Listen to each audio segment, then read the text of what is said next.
هاي جايز، عبالكن هوت دوغ وعاملين دايت. تعالوا شوفوا هالطريقة. أول شي قطعت البطاطا بهيدي الطريقة. هون عندي الهوت دوغ قطعتهم بهيدي الطريقة وحطيته فوق البطاطا.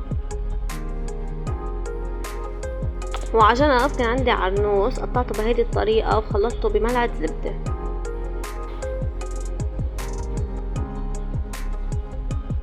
هون ماشي فيه عم ملحهم وراح زدلن ملعقة زيت كبيرة.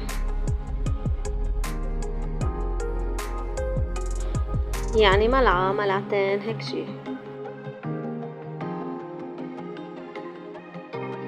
هون رح اخلطن كتير منيح وما حدا يقلي ليه مش لابسة كفوف، لانه انا اللي حاكل مرة ايديا. وزدت العرانيس فوقن، يعني الذرة، زدت الذرة فوقن. وراح زيد شرحات بصل، يعني قطعت بصلة وحدة زدتها فوقن ونحطهم بالفرن. هون عم دوب مكعب ماجي بشوية مي وراح زيد فوقن حار.